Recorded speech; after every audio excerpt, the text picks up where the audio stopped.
Greenwald as we turn to comments made by former CIA Director James Woolsey on Sunday. Speaking to NPR, Woolsey said Edward Snowden has blood on his hands following the Paris attacks. I'm no fan of the changes that were made after Snowden's leaks of classified information. I don't think they have improved our ability to collect and use intelligence, and I think they've seriously reduced our abilities. I think Snowden has blood on his hands from these killings in France. Your response to the former Director of Central Intelligence, Glenn Greenwald, James Woolsey?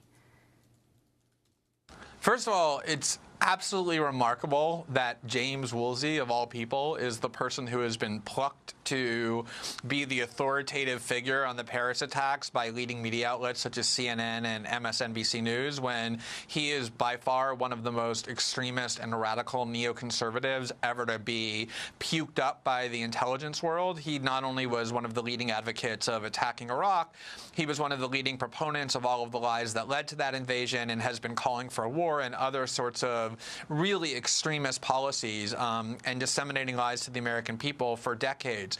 And so to hold him out as some sort of authority figure, some kind of like respected elder intelligence statesman on these attacks is just exactly the sort of thing we've been talking about, which is the state of the American media. Not one person has challenged anything that he said.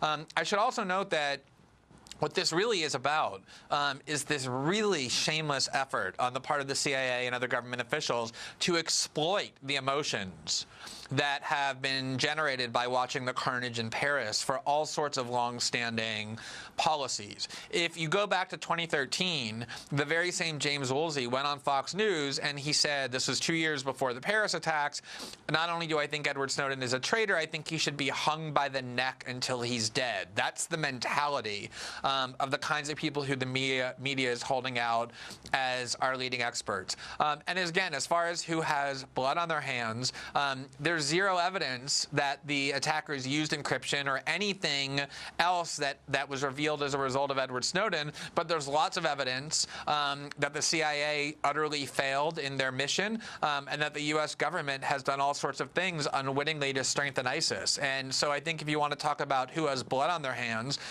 personally, I would look first to ISIS and to the people who actually shot those people in the Paris streets. It's really weird. Usually after a terrorist attack, nobody is allowed to suggest that anybody has blame other than the terrorists themselves. But for some reason, in this case, leading establishment figures and journalists feel free to go around just distracting attention from ISIS and saying, no, it's not ISIS that has blood on their hands, it's Edward Snowden. For some reason, that's now allowed. So if that's what we're doing, if that's the game we're playing, I would look to the U.S. government first because they failed to find the plot despite huge amounts of money and unlimited power to do so, and because they've done all sorts of things to strengthen the group that apparently bears responsibility for this attack. Well, I'd like to turn to a clip from an Al Jazeera interview in August with the former head of the U.S. Defense Intelligence Agency, Michael Flynn. The host, Mahdi Hassan, questions Flynn about how much the U.S. knew about the rise of the so-called Islamic State in Syria. Many people would argue that the US actually saw the rise of ISIL coming and turned a blind eye, or even encouraged it as a counterpoint to Assad. And a secret analysis by the agency you ran, the Defense Intelligence Agency, in August 2012 said, and I quote, "There is the possibility of establishing a declared or undeclared Salafist," it's not secret anymore, it was released under FOI. The quote is, "There is the possibility of establishing a declared or undeclared Salafist principality in eastern Syria, and this is exactly what the supporting powers to the opposition want in order to isolate the Syrian regime." The US saw the ISIL caliphate coming and did nothing. Yeah, I think that where we missed the point, I mean, where we totally blew it, I think, was in the very beginning. I mean, we're talking 4 years now into this effort in Syria. Most people won't even remember. It's only been a couple of years. The Free Syrian Army, that movement. I mean, where are they today? Al-Nusra, where are they today? And how much have they changed? When you don't get in and help somebody, they're going to find other means to achieve their goals. And I think right now what we have allowed is... Hold on, you were helping them in 2012. We've allowed this extremist, these extremist militants to come in. But why did you allow them to do that, General? You were in post. You were the head of the Defense Intelligence Agency. Well, those are policy... I took the liberty of printing out that document. Yeah. This is the memo I quoted from. Did you see this document in 2012? Would this come across your table? One of your analysts wrote? Yeah. I paid very close attention to all this. So when you saw this, did you not pick up a phone and saying, what on earth are we doing supporting these Syrian rebels? That kind of information is presented, and what did you do about it? Those become, I argued about it. In 2012, your agency was saying, quote, the Salafists, the Muslim Brotherhood, and al-Qaeda in Iraq are the major forces driving the insurgency in Syria. In 2012, the US was helping coordinate arms transfers to those same groups. Why did you not stop that if you're worried about the rise of quote-unquote Islamic extremism? I hate to say it's not my job, but my job was to ensure that the accuracy of our intelligence that was being presented was as good as it could be.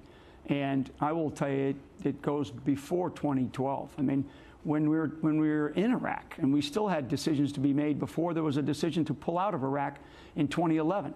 I mean, it was very clear what we were going to face. Well, that was the former head of the U.S. Defense Intelligence Agency, Michael Flynn, being interviewed by Mahdi Hassan of Al Jazeera.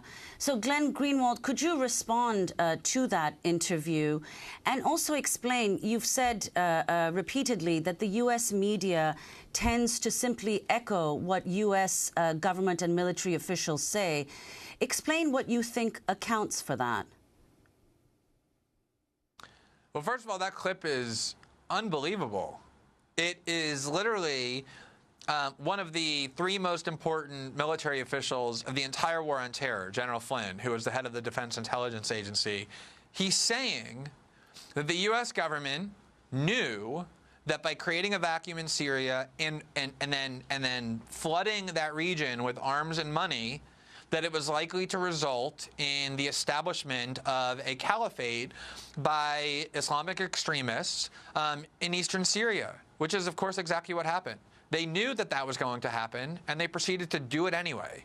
So when the U.S. government starts trying to point the finger at other people for helping ISIS, they really need to have a mirror put in front of them, because by their own documents, as that extraordinary clip demonstrates, they bear huge responsibility for that happening, to say nothing of the fact that, as I said, their closest allies in the region actually fund it. And then just to take a step further back, the Washington Post 6 months ago reported what most people who pay attention to this actually know, which is that what we call ISIS is really nothing more than a bunch of ex-Ba'athist military officials who were disempowered and alienated by the U.S. invasion of Iraq and the subsequent instability that it caused, and then the policies of the sectarian policies of Prime Minister Maliki in basically taking away all of the power of those ex-Baathists in favor of Shiite militias and Iran-aligned militias and the like.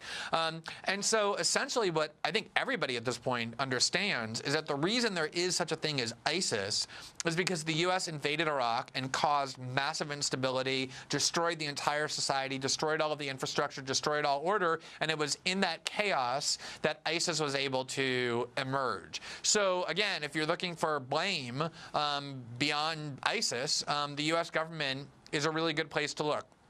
As far as why the media, go ahead. Sorry, go ahead. No, go ahead, go ahead, Glenn.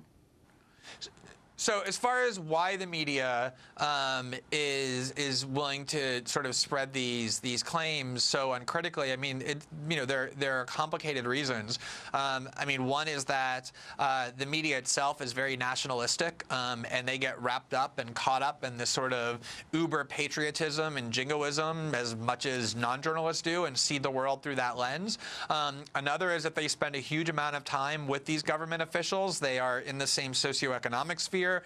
They talk to them all day and night because that's where they get their stories from, is the ones that are fed to them by officials, and so they see the world through their lens, and also at the same time want to serve them and please them in order to continue to get sources.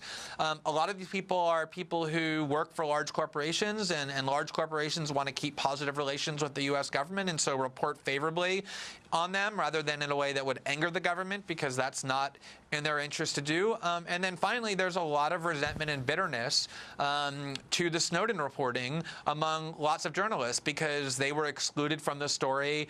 The journalism won a lot of awards that they themselves have never won. And they hate Edward Snowden, and they hate the journalism that he enabled. And so this is sort of their chance to demonize not just him, but the journalism. And so they're eagerly giving a platform to any U.S. officials who want to say that the person who has blood on their hands is Edward Snowden.